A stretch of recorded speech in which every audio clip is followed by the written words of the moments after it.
नमस्कार, मैं Alok Pandey, managing director tourism department Gujarat. मेरे पीछे आप जो देख रहे हैं ये माधोपुर का बीच विस्तार है, जिला पोरबंदर है। और आज के सांस्कृतिक श्रेष्ठता के इस अध्याय में मैं माधोपुर में हुई एक ऐसी प्रेम कहानी के बारे में बताने जा रहा हूँ जो विश्व की प्राचीनतम प्रेम कहानियों में से एक है।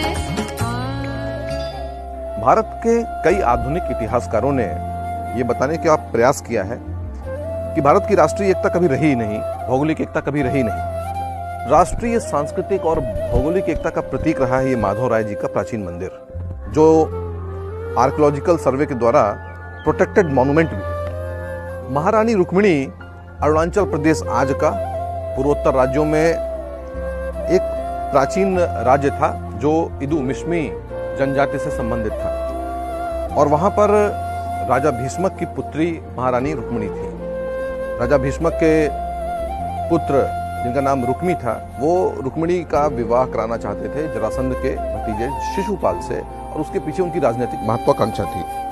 महारानी रुक्मिणी शिशुपाल को बिल्कुल भी पसंद नहीं करती थी और वो मन ही मन राजा कृष्ण के साथ विवाह करना चाहती थी। और इसके लिए उन्होंने एक पत्र लिखा। जब उनको ये जानकारी प्राप्त हुई कि उनका विवाह शिशुपाल के साथ हो रहा है, तो इसके लिए उन्होंने एक पत्र लिखा, और ये पत्र एक प्रकार का प्रेम पत्र था जो विश्व का प्राचीनतम, अपनी किंवदंतियों के अनुसार से देखा जाए तो विश्व का प्राचीनतम प्रेम पत्र था, जिसमें महारानी रुक्मिणी भगवान कृष्ण को ऐसा प्रेम पत्र लिखती हैं कि वो उनके साथ विवाह करें और यहाँ आकर के उनका हरण करें।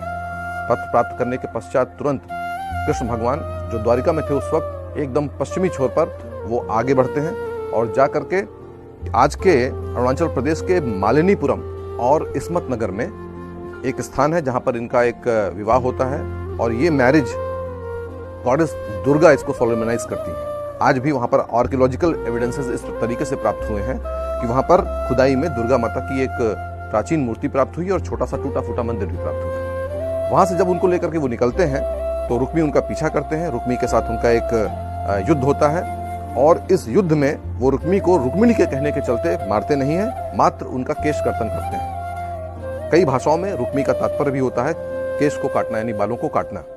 वापस आते समय वो जब यहाँ पर पहुंचते हैं तो चूंकि भारतीय संस्कृति में विवाह के 8 प्रकार बताए गए हैं, ब्रह्म, प्राजापत्य, दैव, आर्ष, गंधर्व, राक्षस और असुर। पहले के जो 4 हैं वो 4 मान्य हैं, जिनको सामाजिक मान्यता प्राप्त है, और बाद के जो 4 हैं उनको सामाजिक मान्यता प्राप्त नहीं है। इसलिए रानी देवकी, जो उस वक्त द्वारिका में थी, वो इस विवाह को सामाजिक मान्यता देने के लिए आगे बढ़ करके माधोपुर के इस विस्तार में आती हैं। ये मंदिर उस विवाह का साक्षी है। इस विवाह को फिर से पुनर्विवाह किया जाता है, और यहाँ पर द्वारिका से बारात आती है।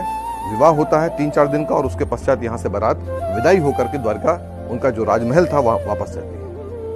माधवराय जी का जो ये मंदिर है, ये भी बड़ा प्राचीन है। आप देख सकते हैं मंदिर में बहुत ही अद्भुत स्कल्पचर्स हैं, लेकिन चूंकि जस्ट पीछे ही समुद्र है, इसलिए लगभग 1000-1200 वर्षों के लगातार इरोजन के चलते मंदिर की मूर्तियां और मंदिर का जो ये अवशेष बचा है, ये लगभग खराब हो चुका है। मंदिर के गर्भगृह का जो ये द्वार है, ये द्वार दशावतारों को बताता है। आप देख सकते हैं ये कल्कि अवतार की मूर्ति है, और नीचे की तरफ जो ये स्कल्पचर आप देख रहे हैं, ये शंख और तलवार, जो ये सिद्ध करता है कि ये मंदिर वैष्णवाइट मंदिर है। ये जो जहां मैं खड़ा हूं, ये रास्ता जाता है पोरबंदर की तरफ, और ये कोस्टल हाईवे है। इस तरफ समुद्र और इस तरफ रास्ता। वास्तव में ये ईस्ट वेस्ट कॉरिडोर का पार्ट है। पोरबंदर से प्रारंभ होकर के लगभग 3500 किलोमीटर दूर जाकर के ये सीधे पूर्वोत्तर राज्यों में असम और सिलचर तक जाके खत्म होता है, जो कि एक भौगोलिक एकता का प्रतीक है। लेकिन ये भौगोलिक एकता भगवान कृष्ण ने आज से कई हजार वर्षों पूर्व, जब वो पूर्वोत्तर से रुक्मिणी जी का विवाह करके यहाँ लाए थे, स्थापित कर रखे थे। भगवान कृष्ण और रुक्मिणी के विवाह को और ज्यादा लोक प्रचार करने के लिए टूरिज्म डिपार्टमेंट और कल्चर डिपार्टमेंट गुजरात सरकार का प्रतिवर्ष यहाँ पर एक मेला करता है, जिस मेले का नाम है माधोपुर मेला।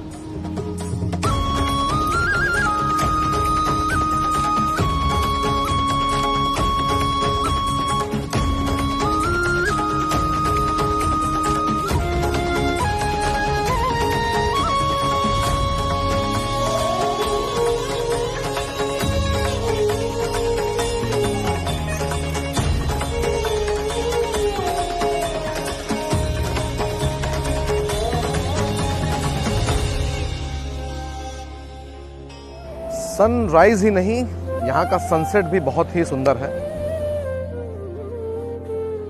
इस पूरे वीडियो के माध्यम से मैं कुछ संदेश भी आपको देना चाहता हूँ। अगर हम देखें तो रुक्मिणी एक ट्राइबल जनजाति से थी। भगवान कृष्ण क्षत्रिय कुल में पैदा हुए थे और यादव कुल में उनका पालन पोषण हुआ था। लेकिन ये जो विवाह था, एक अंतरजातीय विवाह था, जिसमें आज कितने बैन लगे हैं। प्राचीन हजारों वर्षों से परिपाटी हमारी भारतीय संस्कृति में चली आ रही है। साथ ही साथ रुक्मिणी की आयु भगवान कृष्ण से ज्यादा थी। ये भी एक आज के समय में सामाजिक निषेध माना जाता है जो उस वक्त हुआ था। मैं managing director tourism department of Gujarat की तरफ से आप सभी को इनवाइट करता हूं कि प्रतिवर्ष होने वाले रामनवमी के दिन के इस मेले में जो 4 दिन तक चलता है, आप आएँ और यहाँ भागीदार बने और इन प्राकृतिक सौंदर्य के सारे क्षणों को अपने स्वयं की नज़रों से देखें। यहाँ से पास में ही द्वारिका का मंदिर भी है, गिर फॉरेस्ट भी पास में है और सोमनाथ का मंदिर भी बिल्कुल बगल में है। यानी एक कंप्लीट सर्किट है जो गुजरात टूरिज्म डिपार्टमेंट आपको देता है। भारतीय संस्कृति की जो वसुधैव कुटुंबकम की भावना थी, वो भावना भी भगवान कृष्ण और रुक्मिणी के विवाह के साथ हम देख सकते हैं।